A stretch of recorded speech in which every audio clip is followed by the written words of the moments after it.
Hi hello welcome to our channel. నేను మీ సిరి. ఈరోజు మనం చెప్పుకోబోయే కదా ఇష్టమైన సకుడా పార్ట్ 150. కథలోకి వెళ్ళే ముందు లైక్ చేయడం మర్చిపోకండి ఫ్రెండ్స్. వాళ్ళు ఏదో అన్నారని ఇక్కడికి వచ్చావా? రేవతి సూటిగా అడుగుతుంటే ధరణి మాట్లాడలేదు. నిన్నే అడుగుతున్నాను చెప్పు ధరణి. రమ్మన్నా రావు నువ్వు. అలాంటిది స్వయంగా మీ డాడీతో వచ్చావంటే నాకు అప్పుడే అనుమానంగా ఉంది. అసలు ఏమైంది? రేవతి కూతుర్ని గట్టిగా అడిగింది. వాళ్ళేదంటే నేనెందుకు వస్తాను? పెళ్లి టాపిక్ వచ్చింది చెప్తున్నాను అన్నది ధరణి. సరే వాళ్ళ విషయం పక్కన పెట్టి ధరణి, నువ్విక్కడికి రావడానికి కారణమేంటి అని రేవతి అడుగుతుంటే మళ్ళీ ధరణి సమాధానమే చెప్పలేదు. వాళ్ళిద్దరి మధ్య ఏదో మిస్అండర్స్టాండింగ్ అని గగన్ చెప్పాడు. అయినా ఇన్ని రోజులు దూరంగానే ఉండే అంత ఉందా? ఏదో ఉందని రేవతికి అనిపిస్తోంది. అది చిన్న కారణమని ఆమె అనుకోవట్లేదు. చూడు ధరణి, నువ్వెందుకు ఇక్కడ ఉండిపోయావో నాకు తెలియదు. నువ్వున్నంత మాత్రాన నాకు కలిగే నష్టమేమీ లేదు. నువ్వు నా కూతురివి. ఇది నీ ఇల్లు. కానీ ఒకటి గుర్తుపెట్టుకో. భార్యాభర్తలు ఏదైనా దగ్గరుండి కూర్చుని మాట్లాడుకుని పరిష్కరించుకోవాలి.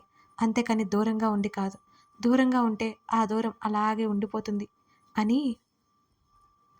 తప్పు ఎవరిదైనా తగ్గడంలో తప్పులేదు. ఇది నీ జీవితం. మన వాళ్ళ దగ్గర తగ్గితే చులకనైపోవద్దు అని అనుకోవద్దు. అది నీ పెద్ద మనసుకి ఉదాహరణ.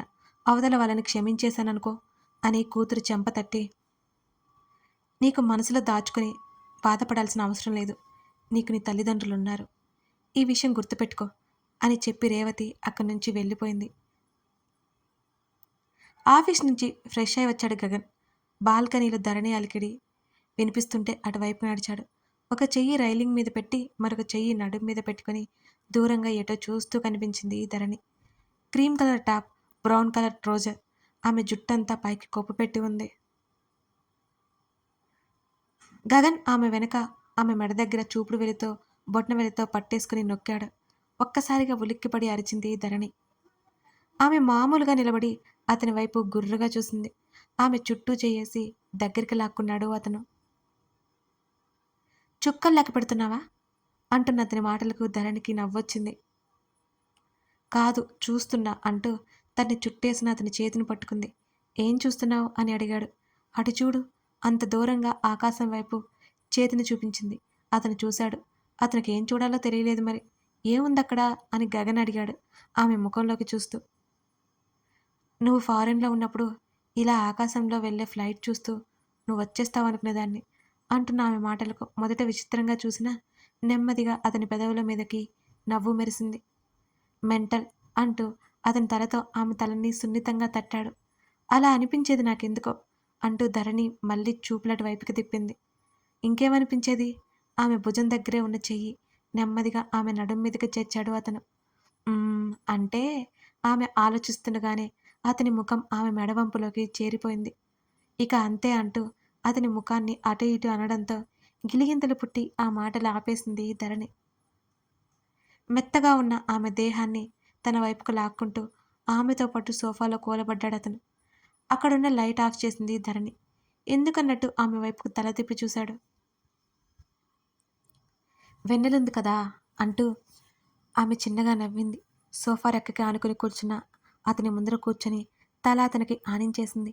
ఆమె రెండు కాళ్ళు పైకి పెట్టుకుంది. అతని చెయ్యి ఆమె పాదాల మీదకు చేరింది. అతని ముఖం ఆమె భుజం మీదకు చేరింది. అతని మరొక చెయ్యి ఆమె మోకాల మీదకు చేరింది. ఏ ఆధారం లేక ఆమెనే ఆధారంగా చేసుకున్నట్టున్నా అతడు.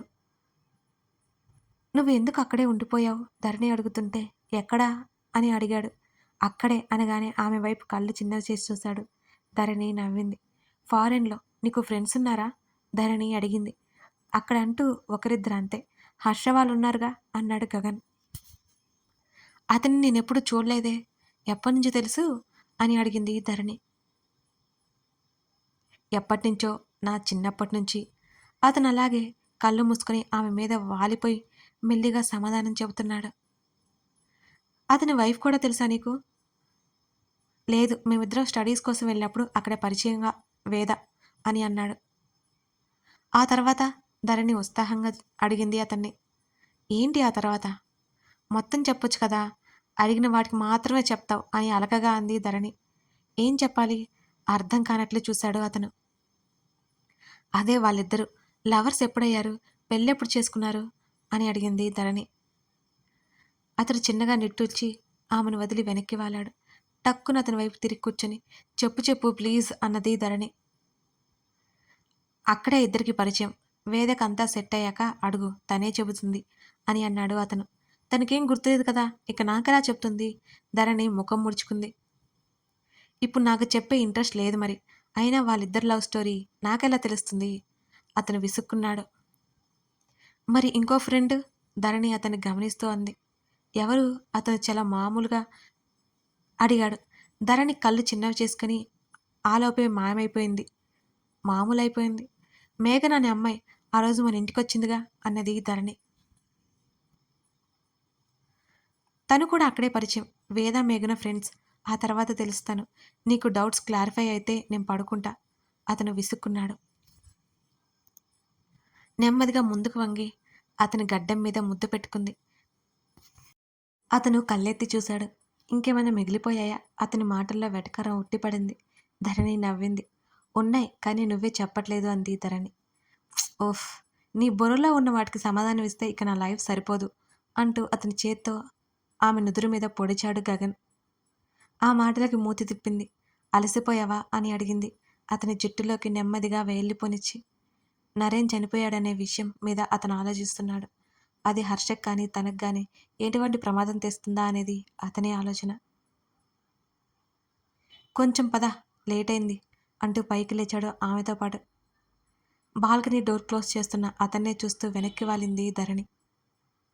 డిస్టర్బ్ చేశావ్ అంటూ టీషర్ట్ తీసేస్తున్న అతన్నే చూస్తూ ఆమె పెదవులు బిగించింది. తన మీదికి రాబోతున్న అతన్ని చూస్తూ విచ్చుకున్న పెదవులతో ముఖం పక్కకు తిప్పుకుంది. అతను పక్కన పడగానే ఆమె ముఖం చిన్నబోయి అతని వంక అలకగా చూసింది ధరణి. అతడు కళ్ళెగరేసి సన్నగా నవ్వాడు. ధరణి ఉక్రోషంగా చూసింది. ఆమె చేతిని పట్టుకుని దగ్గరికి లాక్కుని హత్తుకున్నాడు గగన్. నాతో పాటు నువ్వు టైర్డ్ అయ్యావు. ఆమె తలకి గడ్డ మానిస్తూ చెప్పాడు. అతను కళ్ళు మూసుకున్నాడు. తలుపు కొట్టిన శబ్దంతో గగన్ ఆలోచన నుంచి బయటకొచ్చాడు. అతను లేచి వెళ్ళి డోర్ తీశాడు. ఎదురుగా రుక్కు ఉంది. అతను గతం నుంచి పూర్తిగా బయటకొచ్చేసినట్టే ఉన్నాడు. ఆమె వైపు ఏంటన్నట్టు చూశాడు. ఆమె ఎవరో కూడా అతనికి తెలియదు. మిమ్మల్ని భోజనానికి రమ్మంటున్నారు అని చెప్పి గబగబా కిందకెళ్ళిపోయింది రుక్కు. అతను కిందకెళ్ళాడు. అందరూ సీరియస్గా కనిపించారు. అతను పట్టించుకోలేదు. ఈ మధ్య ఎప్పుడూ లేనిది తన తల్లి చాలా గంభీరంగా కనబడుతోంది అతనికి.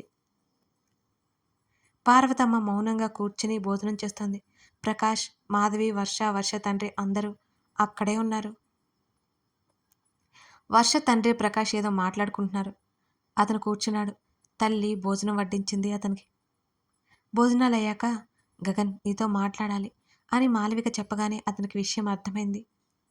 తల్లితో పాటు బయటికి నడిచాడు.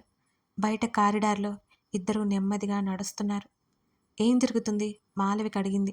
దేని గురించి మామ్? గగన్, ధరణి నీకు మధ్య ఏమైంది? మాలవిక సీరియస్గా అడుగుతుంటే ఏం కాలేదు అన్నాడు. మరి అదెందుకు వెళ్ళిపోయింది? వస్తుంది అన్నాడు గగన్. అదే ఎప్పుడు వస్తుంది? వచ్చినప్పుడు. కొడుకు సమాధానాలను విన్న తర్వాత ఆమెకు పూర్తిగా అర్థమైపోయింది. సరే, నువ్వు నాతో ఏం చెప్పకు. అక్కడ అది దిగులు పడుతోందని అత్త చెప్పింది. వెళ్ళి తీసుకురా. మాలవిక స్వరంలో అర్థింపు కనబడుతోంది అతనికి. పూర్తిగా తల్లి వైపుకు తిరిగి తల్లి భుజాల మీద చేతులు వేసి, మామ్, నువ్వు టెన్షన్ పడుకో. మీరు అనుకున్నంత ఏం కాదు అతడు చెప్తుంటే నిజమేనా అన్నట్టు చూసింది మాలవిక. ఏదైనా అయితే నేను చూస్తూ ఊరుకోను కదా అని గగన్ అన్నాడు. ధరణి అస్సలు బాగోలేదని అత్త చెబుతోంది అన్నది మాలవిక. అన్నీ సెట్ అవుతాయి, కాకపోతే కొంచెం టైం పడుతుంది అని అన్నాడు గగన్. కొడుకు నీ కొన్ని క్షణాల పాటు చూసి ఆమె తలాడించింది. వర్ష ఆదిత్య పెళ్లి రోజు రానే వచ్చింది. ముందు రిజిస్టర్ ఆఫీస్లో పెళ్ళైన తర్వాత గుడిలో పెళ్ళి. నేనెందుకు, నేను రాను, మీరు వెళ్ళండి అంటున్న వేద మాటలకి, నువ్వు ఈ ఇంటి కోడలివి, రాకపోతే ఎలా? యమున కూతురి గడ్డం పట్టుకుని అడిగింది. వచ్చి ఏం చేయనమ్మా, నన్నొకరు చూసుకోవాలి. కూర్చోలేను, నిలవలేను, నడవలేను ఆమె నిర్లిప్తంగా అంది వేద. అక్కడ పరాయి వాళ్ళు ఎవరూ లేరు కదే, మనమే కదా, ఏం పర్లేదు, రా. వేద, నువ్వు రాకపోతే మీ అత్తగారు హర్ష బాధపడతారు అన్నది యమున. ఒక్క క్షణం ఆలోచించి తలూపింది. చీర కట్నా? యమున ఉత్సాహంగా అడిగింది. నా పొజిషన్కి అవన్నీ అక్కర్లేదులే, వేద విసుక్కుంది. వేదను రెడీ చేసి వీల్ చైర్లో బయటికి తీసుకొచ్చింది యమున. ఆదిత్య కూడా అప్పటికే తయారై ఉన్నాడు. హర్ష కోసం ఆమె కళ్ళు వెతికాయి. జానకి ఆదిత్య మెడలో ఉత్తరీయం వేస్తోంది. వేద నవ్వుతూ చూసింది వాళ్ళని. వీల్ చైర్లో ఉన్న వాళ్ళిద్దరిని చూసి జానకి మనసు చివుక్కుమంది. హర్ష! జానకి కేక వేసింది. మరో 2 నిమిషాలకి అతను బయటకొచ్చాడు. ఏమైంది? మాట్లాడావా? జయరాం అడిగాడు. అంతా ఓకే డాడీ. మనం స్లాట్ 10:30కి తండ్రికి సమాధానం ఇచ్చాడు హర్ష. బయలుదేరండి త్వరగా. జయరాం తొందర చేశాడు. హర్ష, నువ్వు వేదం తీసుకురా. నేను ఆంటీ గుడికి వెళ్తాం. కొడుకుతో చెప్పి యమున దగ్గరికి వెళ్ళింది జానకి. జానకి ఆ మాట చెప్పగానే కూతుర్ని వదిలేసి బయటికెళ్ళిపోయింది యమున. వెళ్తున్న తల్లి వైపు కాల్ చేసేలా చూసింది వేద. ఆదిత్యని ఒక అతను తీసుకెళ్ళిపోయాడు. డాడీ పదండి అంటూ అతను వేదని 2 చేతుల్లోకి తీసుకున్నాడు. నీకు ఇబ్బందిగా ఉంటుందని తెలుసు కానీ అడ్జస్ట్ అవ్వు ఆమెకి చెబుతూనే తన కారులో ముందు వైపు కూర్చోబెట్టాడు హర్ష. ఆమె మాట్లాడలేదు. సీట్ బెల్ట్ పెడుతూ ఆమె వైపు చూశాడు. ఆమె ముఖం ఎర్రబడింది. అతను వీల్ చైర్ తీసుకొచ్చి కారులో పెట్టాడు. అతను డ్రైవ్ చేస్తున్నాడు. ఇద్దరి మధ్య నిశ్శబ్దం. ఆమె ఏవేవో భావాలతో ఉక్కిరిబిక్కిరవుతోంది. వేదన్ నేరుగా గుడివైపుకి తీసుకెళ్లిపోయాడు హర్ష. వర్ష, ఆదిత్యకి రిజిస్టర్ మ్యారేజ్ జరిగింది. అక్కడి నుంచి అందరూ గుడికొచ్చారు. అటు వర్ష ఫ్యామిలీ, ఇటు ఆదిత్య ఫ్యామిలీ తప్ప మరి ఎవరూ లేరు అక్కడ. పార్వతమ్మకి చెప్పలేని దిగులుగా ఉంది. తన మనవరాలి భవిష్యత్తుని తలుచుకొని ఇంతే అనుకుని ఆమె మౌనంగా ఉంది. తన కూతురి పెళ్లి ఘనంగా చేయలేకపోయాననే బాధ మాధవిలో ఉంది. అంతేకాకుండా ఆదిత్య అవిడితనం ఆమెకి అసహనం తెప్పిస్తోంది అసలు. వేద హర్ష దగ్గరికి నడిచాడు గగన్. గగన్ కనిపించగానే ధరణి కోసం చూసింది వేద. గగన్ వస్తుండగానే నీ వైఫ్ ఎక్కడా అని అడుగుతున్న వేద మాటలకు ఇద్దరూ ఆశ్చర్యంగా చూశారు. రాలేదన్నాడు గగన్. హర్ష ఎందుకో నవ్వాడు. అది గమనించాడు గగన్. రాలేదా? ఎందుకు? మీ రిలేటివ్సే కదా వర్ష. పెళ్ళికి రాకపోవడం ఏంటి? వేద ఆరా తీస్తుంటే ఇద్దరు నిట్టూర్చారు. వేదకి మతిపోయినా సరే మునుపటి లక్షణాలు మాత్రం పోలేదని అనుకున్నాడు హర్ష. తను ఊళ్ళో లేదు, అందుకే రాలేదు. మరోసారి అడగకుండా చెప్పేశాడు గగన్. అయినా వేదలో అనుమానం పోనట్టే చూస్తోంది అతని వంక. గగన్ ఏదో సైగ చేశాడు హర్షకి. లేదన్నట్టు హర్ష తలాడించాడు అడ్డంగా. వాళ్ళు సైగలు చూస్తుంది కానీ వేద మాట్లాడలేదు. ఆమె చూపులు హర్ష వైపే ఉన్నాయి. వాళ్ళిద్దరూ కాస్త పక్కకెళ్ళి ఏదో మాట్లాడుకోవడం చూస్తూనే ఉంది వేద. ఆ డిస్కషన్ చాలా సీరియస్గా ఉందని ఆమెకు మెల్లిగా అర్థమైంది. ఆదిత్య వీల్ చైర్లో కూర్చున్నాడు. పక్కనే ఎత్తుగా ఉండే పీట మీద వర్షని కూర్చోబెట్టారు. పంతులు గారు మంత్రాలు చదువుతున్నారు. వాళ్ళిద్దరి పెళ్ళి అవుతున్నందుకు అందరిలో ఆనందం స్పష్టంగా కనబడుతుంది. వర్ష తల పైకి ఎత్తనే లేదు. తనకి యాక్సిడెంట్ అయిన దగ్గర నుంచి వాళ్ళిద్దరూ సరిగ్గా మాట్లాడుకునేదే లేదు. ఫోన్ చేసిన ప్రతిసారి వర్ష ఏదో పొడి పొడిగా మాట్లాడడం ఆదిత్య మనసు చివుక్కుమనేలా అనిపించేది. వర్షకు తన మీద ఇంకా కోపం పోలేదని అతనికి అర్థమైంది. వర్ష మెడలో తాళి కట్టాడు ఆదిత్య. ఇద్దరు అక్షింతలు వేశారు. ఫోటోగ్రాఫర్ ఫోటోలు తీశాడు. అందరూ ఫోటోలు దిగారు. గుడిలో అన్నదానం చేయించారు. వర్ష, వేద, ఆదిత్య, గగన్, హర్ష అందరూ అక్కడే ఉన్నారు.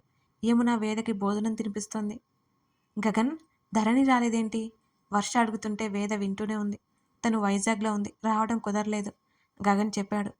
పాపం చాలా కష్టపడిపోతున్నావు కదరా. హర్ష కాస్త వెటకారంగా మెల్లిగా అన్నాడు. నోరు మూసుకో ఇడియట్. గగన్ విసుక్కున్నాడు.